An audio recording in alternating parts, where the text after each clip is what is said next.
بسم الله الرحمن الرحیم. اللهم صل علی محمد و آل محمد. خانم ها آقایان سلام، شب بخیر. به اخبار شبانگاهی خوش آمدید. چهارمین روز برگزاری میزگردهای انتخاباتی امروز با محورهای سیاسی، فرهنگی و اقتصادی از شبکه‌های 3، 2 و 1 سیماروی آنتن رفت. محمد باقر قالیباف بعد از ظهر امروز میهمان برنامه میزگرد سیاسی شبکه 3 بود و به سوالات چالشی کارشناسان پاسخ داد. ساعتی پیش هم میزگرد فرهنگی در شبکه 2 میزبان علیرضا زاکانی بود. همچنین قرار است امشب سعید جلیلی در شبکه 1 میهمان میزگرد اقتصادی شود. در برنامه میزگردهای انتخاباتی علاوه بر حضور هر نامزد، 2 مشاور نامزدها نیز او را همراهی می‌کنند و به سوالات مجری و 3 کارشناس پاسخ می‌دهند. دیشب هم برنامه گفتگوی ویژه خبری میزبان مصطفی پور محمدی بود و امشب این برنامه میزبان مسعود پزشکیان است.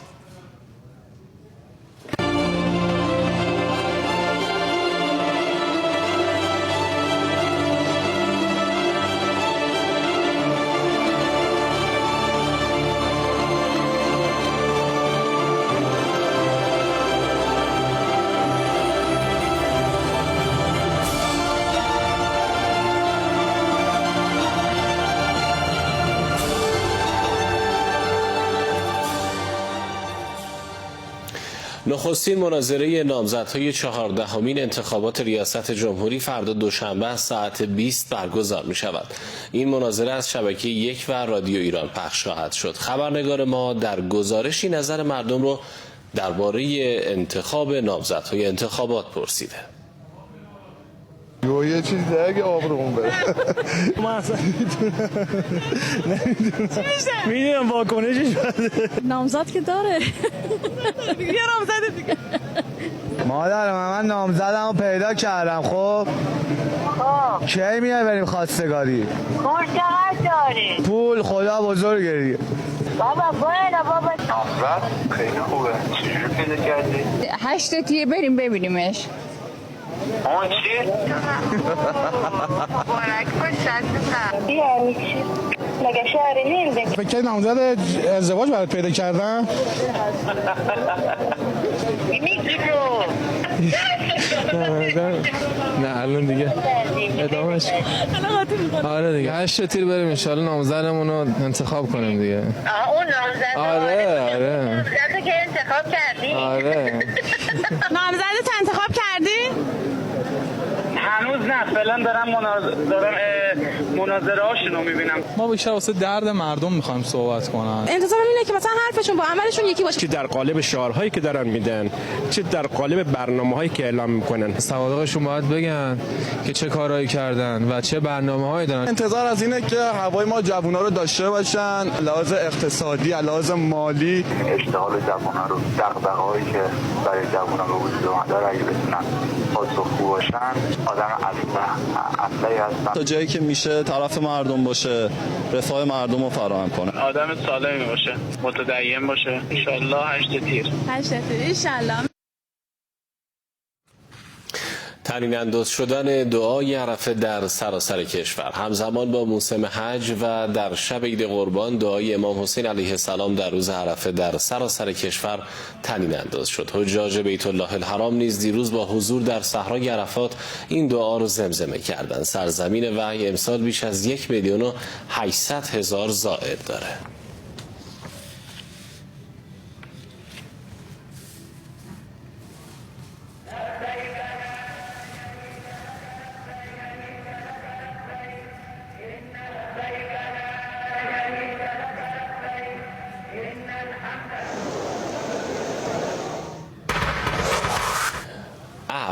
ایدی رهبر انقلاب به برخی محکومان به مناسبت اعیاد عید سعید قربان و قدیر. رهبر معظم انقلاب با پیشنهاد عفو یا تخفیف و تبدیل مجازات 2654 نفر از محکومان محاکم عمومی و انقلاب، سازمان قضایی نیروهای مسلح و تأثیرات حکومتی موافقت کردند.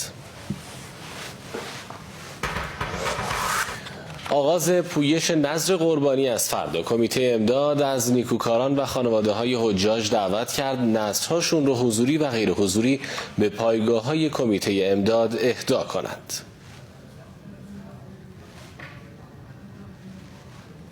ستاره 12 مربع میتونید کمکاتون رو در واقع ارسال کنید. شماره کارت 60 37 99 79 4 تا 0 48 هم به این کار نذر قربانی اختصاص پیدا کرده. همچنین دفاتر کمیته امداد در سراسر کشور این ایام در خدمت شما نیکوکاران هست. سرپرست ریاست جمهوری در تماس تلفنی با استاندار مرکزی آخرین وضع حادثه ریزش معدن در شازند را بررسی و تاکید کرد مددرسانی به حادثه دیدگان سرعت بگیرد. در پی ریزش این معدن 4 نفر از رانندگان ماشین‌های سنگین که مشغول کار بودند زیر آوار حبس شدند.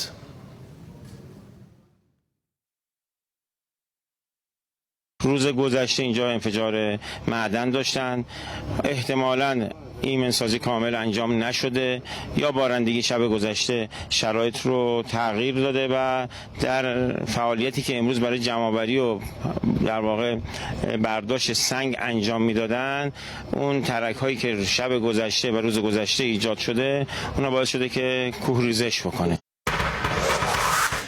و رویای قاسم سلیمانی در حال تحقق است. این تعبیر نخست وزیر اسبق رژیم صهیونیستی از شرایط بحران زده این رژیمه.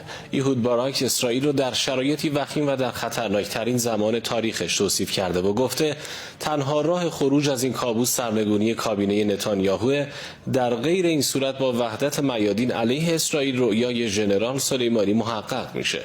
باراک شعار پیروزی قاطع بر حماس رو یک دروغ بزرگ خوند و گفت ما به یک شکست قاطع بسیار نزدیکتریم و چاره‌ای جز پذیرش توافقنامه تبادل اسیران و عقب نشینی از نوار غزه نداریم.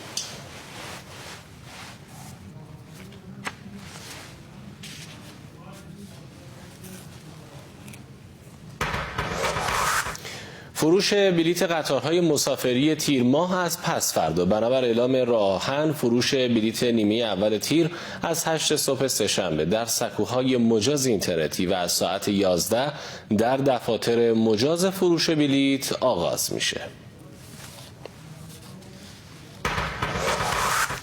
واردات گوشت با سود صفر. با تصمیم هیئت دولت با هدف تأمین نیاز بازار، سود بازرگانی واردات دام و گوشت از 11% به 0% کاهش پیدا کرد.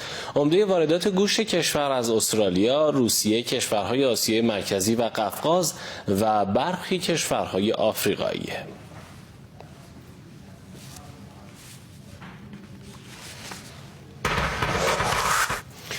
هشدار، تب دنگی به ایران رسیده. معاون بهداشت وزیر بهداشت از فوت 3 بیمار مبتلا به تب دنگی در کشور خبر داده و میگه در یک ماه گذشته 92 مبتلا داشتیم. بجز 2 مورد که از داخل کشور بوده، بقیه وارد از کشورهای اطراف بوده. بیش از 90% از کشور امارات متاسفانه از 20 این اتفاق افتاد. وقتی که بیمار مراجعه میکنه و ما تشخیص میدیم، مهمترین خطری که برامون داره امکان انتقال این بیماری توسط پشه به افراد سالمه. به گفته دکتر فرشیدی این بیماری از طریق پشه آیدس منتقل میشه و مردم باید در مورد هر گونه گزش به خصوص در بوشهر، هرمزگان، سیستان و بلوچستان، فارس، مازندران، گیلان و گلستان هوشیار باشند.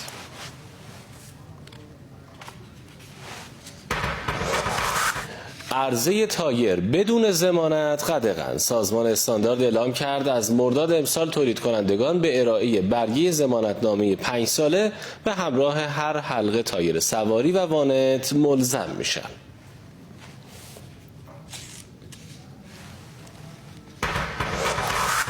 پیکر دومین مفقودی سیر جاده چالوس پیدا شد. جاده بازه. به گفته فرماندار چالوس دیشب پیکر دختری 22 ساله و صبح امروز پیکر پسری 10 ساله پیدا شد. ساعتی قبل هم رئیس پلیس راهفر اعلام کرد جاده چالوس پس از 3 روز باز شده.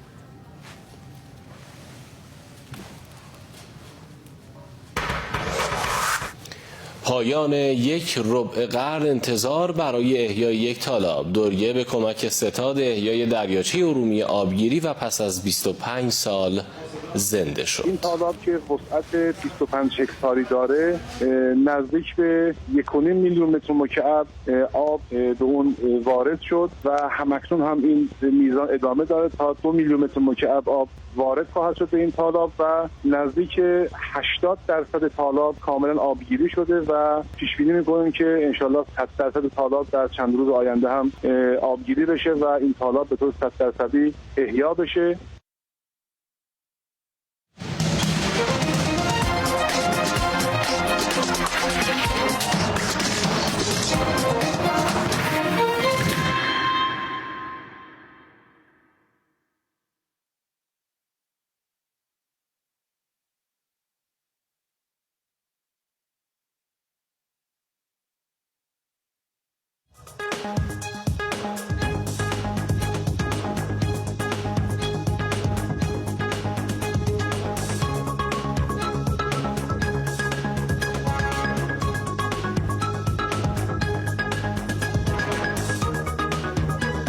شهربانو منصوریان و معظر ریگی نقره گرفتن و در اجرای فرم زهرا کیانی طلایی شد. سازمان لیگ در اعتراض 2 باشگاه سپاهان و مس رفسنجان به محل برگزاری بازی نهایی جام حذفی تاکید کرد. این دیدار طبق برنامه قبلی پنجشنبه در ورزشگاه سردار آزادگان قزوین برگزار خواهد شد. مبینا فلاح در مرحله 8 نهایی مسابقات تیر و کمان کسب سهمیه المپیک در ترکیه با برتری مقابل حریف قزاقستانی مسافر پاریس شد. گروه‌های حقوق بشری همزمان با سومین روز بازی‌های یورو 2024 با تجمع در حاشیه ورزشگاه‌ها جنایات رژیم اشغالگر قدس رو محکوم کردند که البته این اقدامات با برخورد تند و خشن پلیس آلمان روبرو شد. و کمیته بین‌المللی المپیک 6 کشتیگیر مطرح روسی رو به دلیل فعالیت در باشگاه‌ها و نیروهای امنیتی این کشور از شرکت در بازی‌های پاریس محروم کرد که در بین محرومان سعد اللایف ملقب به تانک روسی هم دیده میشه. شبتون بخیر.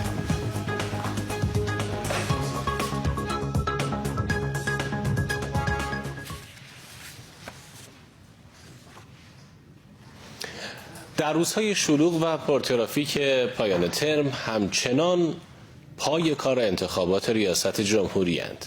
گروهی از جوانهای پایتخت که سعی می‌کنند همزمان با انتخابات پایان ترم در آزمون انتخابات هم موفق بشن. در بسته امشب جوان ایرانی ببینید.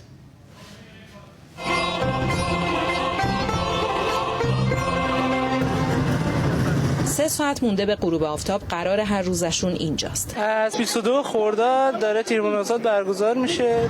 نقطه کانونی گفتگوی آزادشون جاییه که این تابلو رو مستقر میکنند. کاغذ رنگی ها و نوشته های روش هم قرار شروع یک گفتگو باشه. سخنان یک سری از مسئولین دولتی ما هست در طی سالهای مختلفی که مسئولیت داشتن، جملاتی رو گفتن که تو ذهنم موندگار شده. صحبت و گفتگو میکنیم در موردش. بسم الله الرحمن الرحیم. اینجا چهارراه ولیعصر تهران، محوطه تئاتر شهر. این بار یک گروه دانشجویی فرصت شنیده شدن صدای مردم رو فراهم کردن. خزانه رو یکی کنن، چند تا کارشناس امور مالی بذارن که بدونن کجاها باید پرداخت نشه. از کنار خیابون گذری که اینجا رد بشین یه سری داد و سر و صدا میشنویم، فکر می‌کنیم که آدم‌ها اینجا دعواشون شده، دارن از هم دور و دورتر میشن. ولی وقتی در بطن ماجرا قرار میگیرین، آدم‌ها از یه نقطه اختلافی شروع میکنن و با هم دیگه گفتگو میکنن و در نتیجه به یک آرامش و به یک نقطه مشترکی میرسن. این سازنده است، چون باید این تبادل نظره باشد، باعث میشه مردم بتونن با دید بهتر و جامع‌تری نسبت به کاندیداها تصمیم بگیرن. در روزهای سرنوشت ساز کسب نتیجه از یک ترم تحصیلی، امروز امتحان داشتیم، فردا امتحان داریم. از جلسه امتحان مستقیم اومدم اینجا. برای روزهای سرنوشت ساز کشورشون هم برنامه‌ریزی می‌کنند. من دانشجو شاید قدم به این میرسه که فقط این جمع رو برگزار کنن، بچه‌ها دور هم جمع شن بتونن صحبت بکنن. اون مسئولی که تو جایگاه دیگه‌ای هست اندازه قد خودش تلاش می‌کنه برای حل مشکلات. در حاشیه اجتماع اصلیشون اجتماعات کوچکتر هم شکل گرفته بود. هر چند نفر از دانشجوها شنونده یک نفر شده بود. هیچ کسی از نظام خودش بدش نمیاد. پدر از پسر ناراحت میشه، پسر از پدرش ناراحت میشه، ولی خب آشتی یه مدت با هم آشتی میکنه. دانشجو به نظرم به عنوان حلقه میانی رابطه بین دولت و مردم میتونه عمل بکنه و این گلایه ها رو اگر بتونه منتقل بکنه به لایه های بالاتر و اون حالا شدتش رو به دولت بفهمونه، به نظرم میتونه که توی حل این مسائل یه ذره کمک بکنه. و حتی گفتگوها تا خارج از این جمع دانشجویی هم تکثیر شده بود. دانشجو مردمه، ما مردمی، من طلبه، این لباس مأموریت هم مردمم، اومدم برای مردم از حرفشون رو بشنوم، استفاده کنیم با محبت، با اخلاق. چراغی رو که این جمع دانشجویی برای افزایش مشارکت در سرنوشت کشورشون روشن کردند، قراره تا روز انتخاب رئیس جمهور روشن نگه داشته بشه. زینب چخماقی، خبرگزاری صدا و سیما. خیلی ممنونم از انتخابتون. شب بخیر، خدا نگهدار.